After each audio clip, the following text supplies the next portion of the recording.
গুনাহ দুনিয়াতেও কিছু অর্জন হয় না, ক্ষয় হয়, শুধু ক্ষয় হয়। জীবন যায়, যৌবন যায়, শরীর যায়, স্বাস্থ্য যায়, শরীরের সামর্থ্য যায়, যৌন শক্তি নষ্ট হয়ে যায়, সব কিছু অকেজ অপদার্থ ধ্বজভঙ্গ হইয়া শেষে হার্বাল কোম্পানির ওষুধ খায়, ফ্যান টানে ফ্যান। কোন আলেম, কোন মাদ্রাসার ছাত্র, আমি চ্যালেঞ্জ করলাম বেটা, জীবনে কোনোদিন যদি দেখাইতে পারো যে কেউ ফায়জামা টানছে ফিন্দার পরে, আর কোনোদিন টানে নাই। কিন্তু লক্ষ লক্ষ যুবক আছে ফ্যান কেবল নিচের দিকে ফিরে যায়, কুদ্দুর পর টানে। ফ্যান টানো স্ক্যান বেটা, কোমর নাই, যৌবনের শক্তি নাই, শরীরের সক্ষমতা নাই, অপাত্রে নষ্ট করে দিস, অপাত্রে নষ্ট করে দিস। নইলে কোন আমরা জীবনে কোনোদিন ফায়জামা টানি, কীর্তন টানো। আলহামদুলিল্লাহ, ঈমান আমাদেরকে ইজ্জত দিছে, কোরআন আমাদেরকে শক্তি দিয়েছে, আল্লাহ আমাদেরকে সাহায্য করেছে। আলহামদুলিল্লাহ, আলহামদুলিল্লাহ। কিভাবে বললে বুঝবে? আমি নিজেও বুঝি না। কেমনে বললে বুঝতো আমার ছেলেরা, আমার ভাইরা, আমার বন্ধুরা? বুঝি না আমি। সারাদিন কেমনে এরকম হয় জীবন ভাইয়া? একটা মুসলমানের ছেলের একবারও একটা ওয়াক্ত নামাজও পড়তে মন চায় না।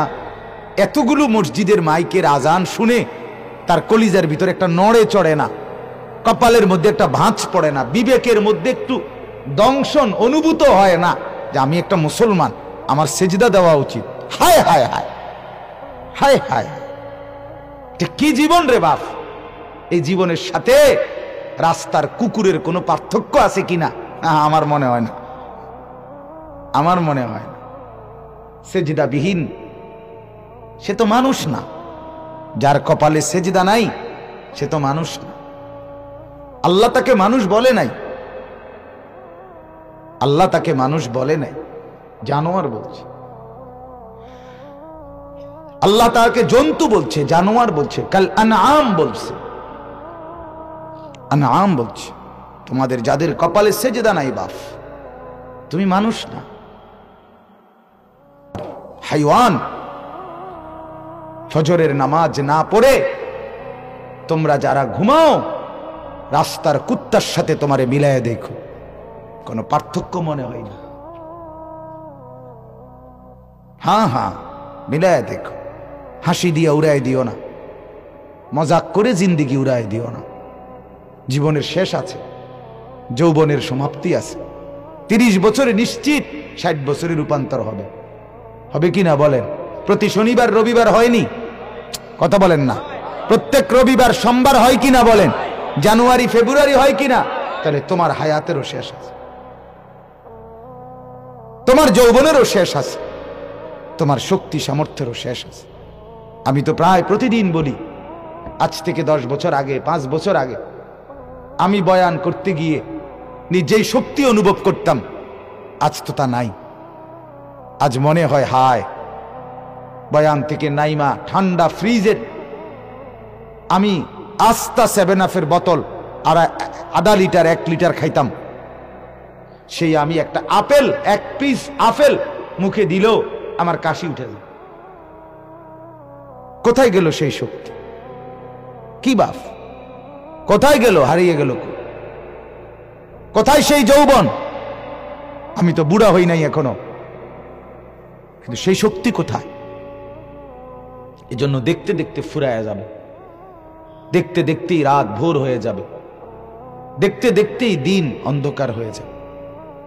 হ্যাঁ, এই শক্তি সামর্থ্য যৌবন, ওই চাচারে বলো, ও চাচাদেরকে বলো, চাচা আপনিও কি সবসময় এমন ছিলেন? বলবে না চাচা, বাতিজা তোমার মতো আমিও একদিন ছিলাম, তোমার মতো আমিও ছুটতাম, দৌড়াইতাম, ফুর্তি করতাম, হাঁটতাম। আজ বৃদ্ধের দুর্বলতা আমাকে অবশ অচল করে দিছে।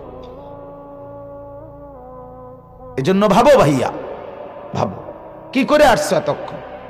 ছেলেরা তোমরা কি করে আসছো? অর্জন কি বলো? এতক্ষণ তোমরা যারা ঘুরে আসছো, অর্জনটা কি হয়েছে ভাইয়া কও? আর আমার অর্জন কি হয়েছে? আমরা যারা বসা ছিলাম, আমাদের অর্জন কি? আমরা মালিকের নাম নিছি, আর প্রতি শব্দে শব্দে আমাদের আমল নামার মধ্যে নেকির পাহাড় জমে। তোমার অর্জনটা কি ভাইয়া? কয়টা মেয়ে দেখে কি পাইছো তুমি? এই যে মেয়ে যেগুলো ছিল এতক্ষণ দোকানের মধ্যে, এগুলো দেখে তোমার অর্জন কি? শরীরে পুষ্টি হয়েছে তো? শরীরের মধ্যে কিছু হয়েছে? কিছু তা হয়েছেটা কি? দোকানে লাভ হয়েছে, বাড়িতে বিল্ডিং উঠছে, হয়েছে কি? উলঙ্গ ছবি দেখে অর্জন কি হয়? নর্তকীর নাচ দেখলে অর্জন কি আমার?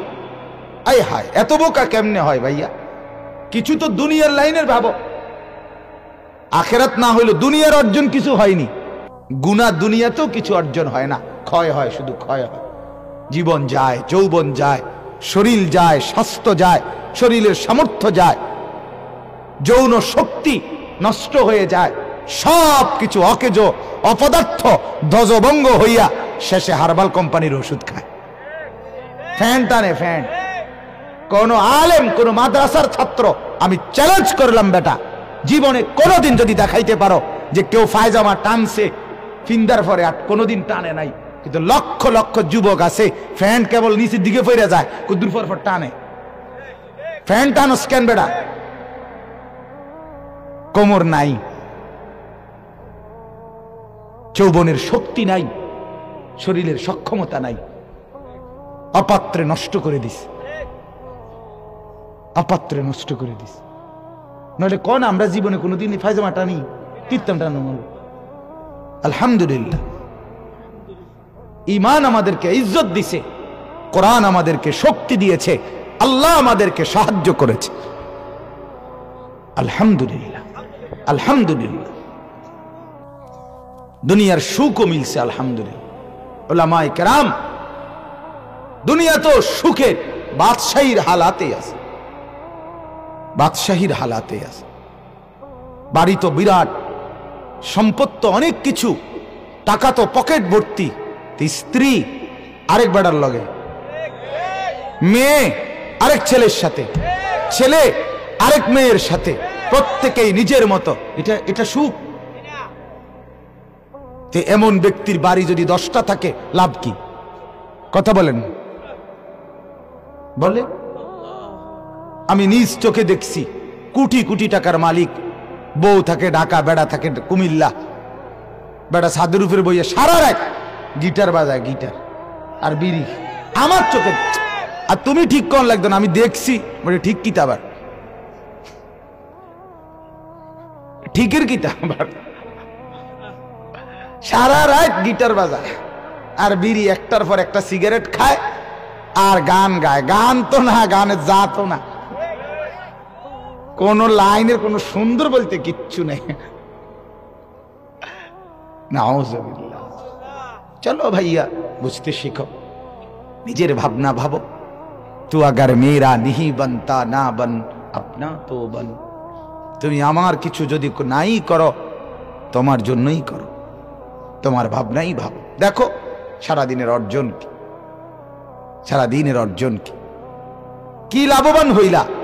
ছবি দেখে, নারী দেখে, উলঙ্গ দৃশ্য দেখে, অশ্লীল সিনেমা দেখে, নাটক দেখে, জিনা ব্যভিচারের দৃশ্য দেখে, মদ খেয়ে, জুয়া খেলে, উলঙ্গ বেহায়াপনার মতো বাহিরে বাজারে ঘুরে সারাদিন বন্ধুদের আড্ডা দিয়ে অর্জনটা কি? মিলাও হিসাব, আখেরাত পথ দাও, দুনিয়ায় মিলাও, দুনিয়া মিলাও। দুনিয়ার কিছু হয়েছে কিনা? এক দোকানদার তো 3 ঘন্টা ব্যবসা করলে তার 200 টাকা ইনকাম হয়। কথা বলেন না? এটাতে একটা বুঝ আছে, বেটারটা কি আইছে? লাভ আসছে। একটা অটো ড্রাইভার, সিএনজি ড্রাইভার ঘন্টা 2 গাড়িটা চালাইলে তার তো 200 টাকা লাভ হয়, এটা বুঝ আছে তার। তোমার বুঝটা কি? তোমার বুঝটা কি? তোমার অর্জনটা কি এখানে? যেই নারীর জন্য তুমি এত পাগল, সেই নারী কি তোমার মিলবে না? সেই তুমি কি বিয়ে করবে না? তাইলে তো এটার জন্য এত পাগল হইয়া অস্থির হয়ে যাওয়ার মতো, কুত্তার মতো হয়ে যাওয়ার কি আছে? এটা বলে, এটা এত পাগল হয়ে যাওয়ার কি আছে? কুকুরের মতো মেয়ের পিছনে পিছনে ঘুরার কি আছে এটার ভিতরে? একটু সবর করলেই তো আল্লাহ তাআলা কোরআনে বলছেন, আমি যাকে বানিয়েছি তার জন্য তার স্ত্রীকে আল্লাহ বলেন আমার কুদরতের নিদর্শন। আমি আল্লাহ প্রত্যেক পুরুষের জন্য তার স্ত্রীকেও তার দেহের অঙ্গ থেকে আমি বানায় রাখছি। এ তো কোরআনের আয়াত, কোরআনের আয়াত। তোমার জন্য আমি বানাইয়েছি। আমিন আয়াতিহি আন খালাকা লাকুম মিন আনফুসিকুম আজওয়াজা। চলেন তাহলে, অতএব আমি আপনাদের কাছে বললাম জিন্দেগীর মূল পুঁজি লা ইলাহা ইল্লাল্লাহ। বলেন আলহামদুলিল্লাহ। আল্লাহ তাআলার দয়া ভাইয়া, আল্লাহ তাআলা সেই নিয়ামত আমাদেরকে দান করছেন।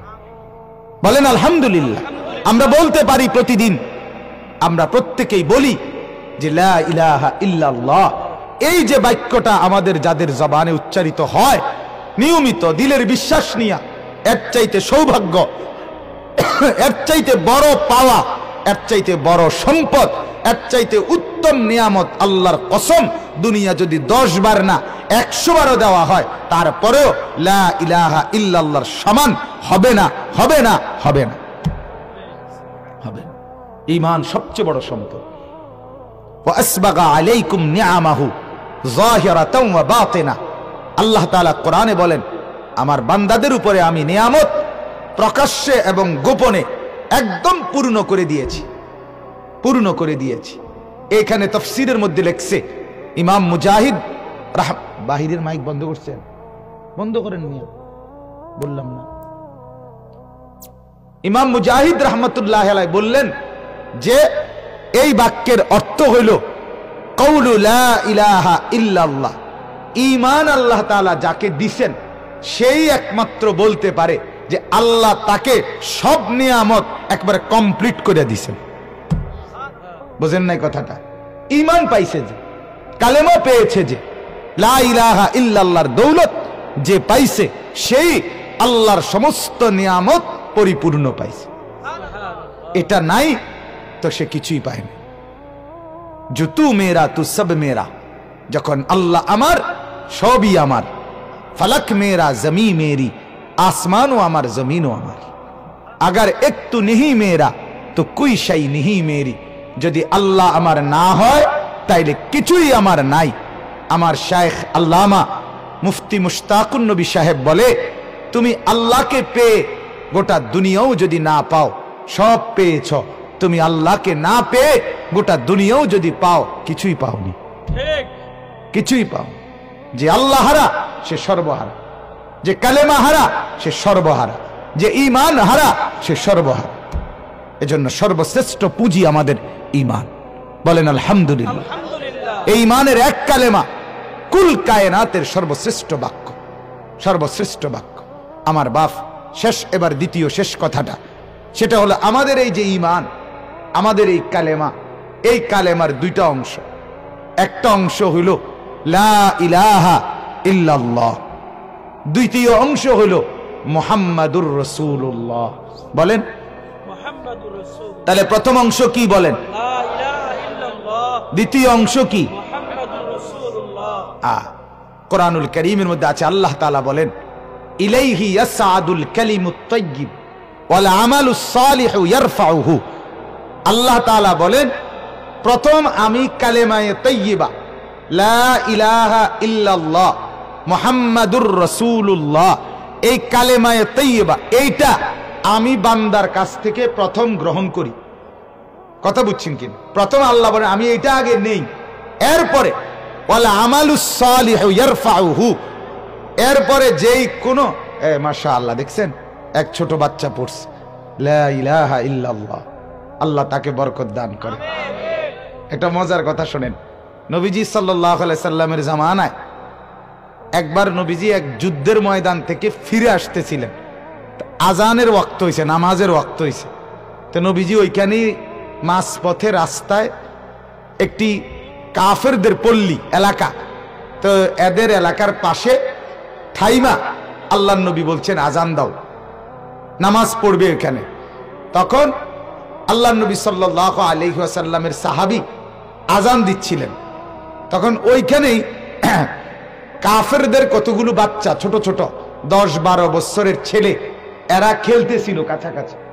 তো এদের মধ্যে একটা ছেলে, ঘটনা চক্রে একটা ছেলে 10-12 বছরের, সে ওই সাহাবী যখন আজান দিচ্ছে আল্লাহু আকবার আল্লাহু আকবার, এও রসিকতা কইরা ও হুবহু জোরে জোরে এও এটা বলতে লাগছে আল্লাহু আকবার আল্লাহু আকবার, এমনি কইতেছিল।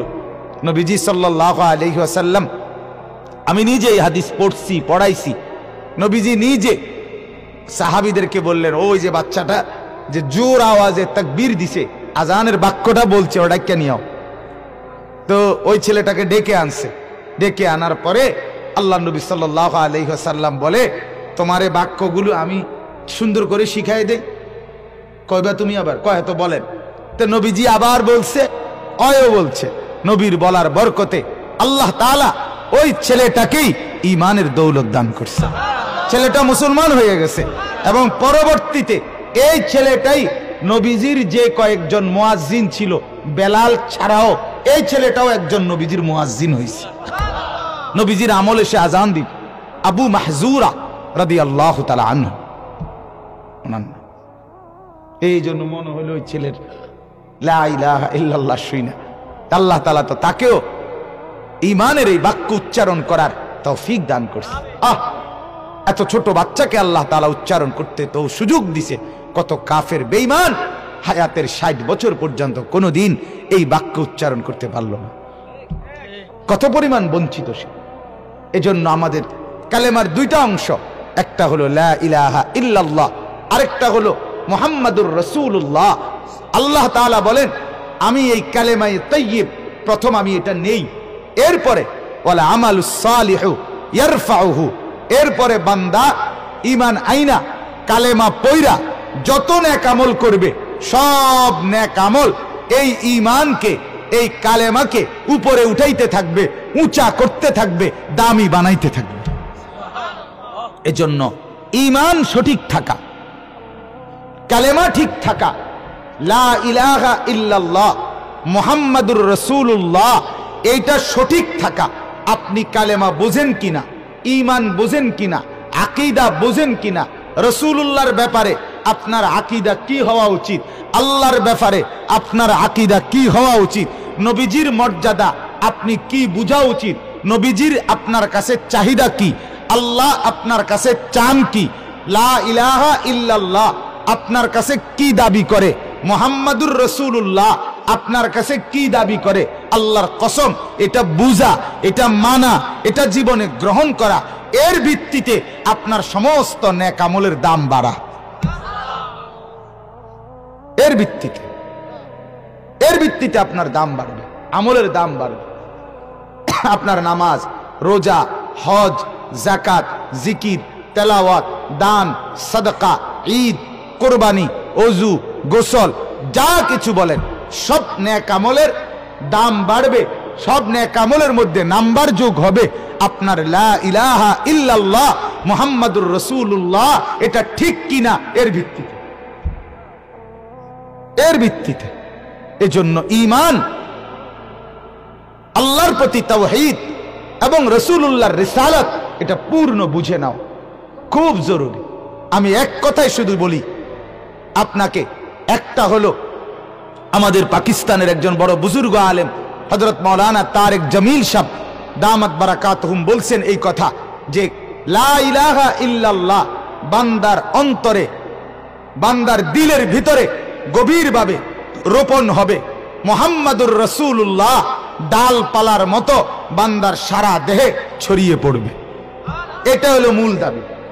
অন্তরে মজবুত হবে, অন্তরে গাড়বে, শেকড়ের মতো আপনার গভীর নিচের দিকে যাবে, দিলের ভেতরে ঢুকবে লা ইলাহা ইল্লাল্লাহ আর মুহাম্মাদুর রাসূলুল্লাহ সারা দেহে আপনার ছড়িয়ে পড়বে।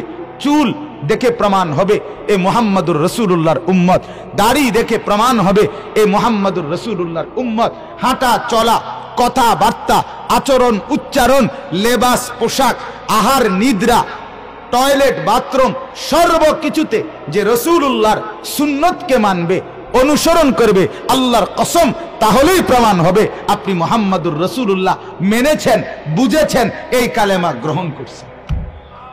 কথা বুঝছেন কিনা বলেন? তাইলে লা ইলাহা ইল্লাল্লাহ জমবে কোথায়? দিলে। বলেন না কোথায়?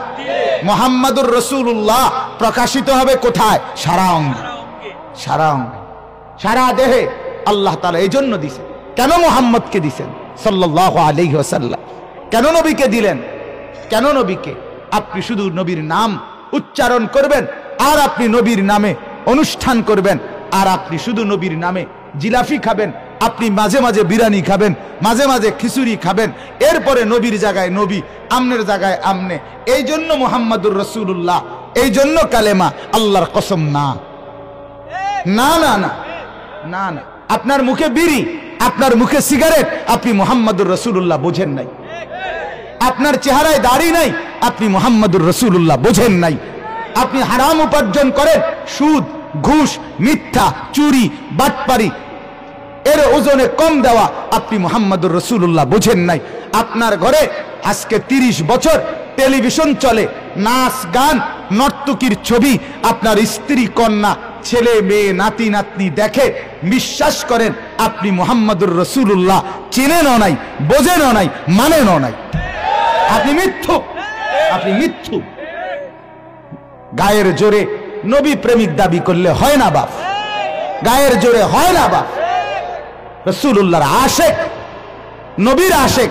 আপনি স্পষ্ট করেন আপনি নবীর আশেক না জিলাফির আশেক, আপনি ক্লিয়ার করেন। আপনি আমার দলের দরকার নাই, না না, আপনি আমনের দলে থান, আপনি আমনের তরিকা লইয়াই থাকেন, কোনো অসুবিধা নাই। কিন্তু আপনি স্পষ্ট প্রমাণ করেন বিড়ি মুখে নবীর আশেক কেমনে হয়, আপনি বুঝাই দেন। কথা কোন একজন দাঁড়ায়, এখন কথা বলেন না। বলতে পারবেন একজন যে বিড়ি মুখে যে ব্যক্তি বিড়ি খায়, সিগারেট খায় সারা জীবন, সে নবীর আশেক, এটা কেমনে হবে?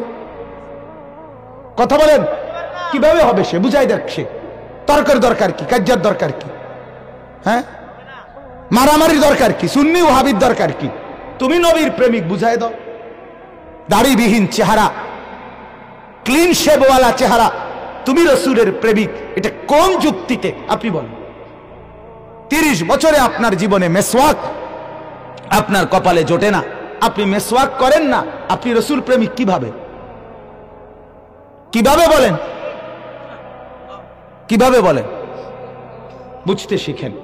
অতএব বুঝতে শিখেন, আল্লাহকে ঠিকভাবে চেনেন, রাসূলুল্লাহ সাল্লাল্লাহু আলাইহি ওয়াসাল্লামকে অনুসরণের মাধ্যমে, ইত্তেবার মাধ্যমে মহব্বত করেন, তাইলে কালেমার হক আদায় হবে, তাইলে ঈমানের হক আদায় হবে। ঈমান কিন্তু দুইটা।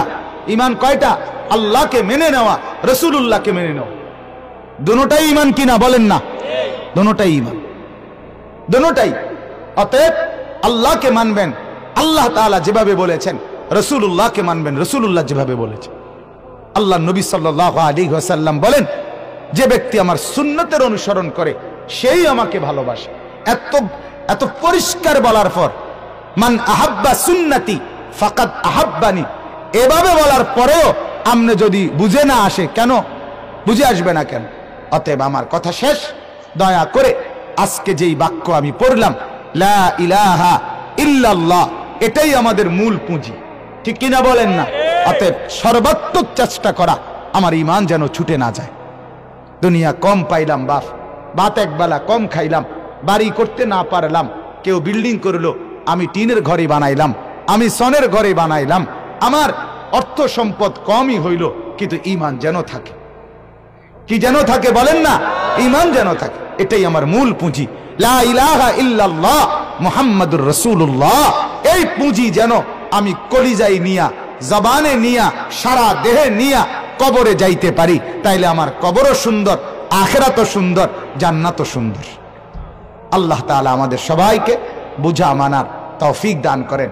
একটা ছোট্ট অনুরোধ, এখানে যেই ছেলেরা বসছো বাপ, তোমরা সবাই মুসলমানের বাচ্চা, মুসলমানের ছেলে বাপ, তোমাদের মা মুসলমান, তোমাদের বাপ মুসলমান, তুমি জন্মের পরে তোমারে আজান দিয়া তোমারে আল্লাহর নাম শুনাইছিল।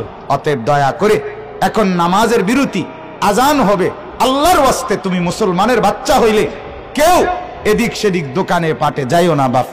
নামাজ ওযু করে মসজিদের মধ্যে ঢোকো, প্রমাণ করো তুমি মুসলমানের সন্তান।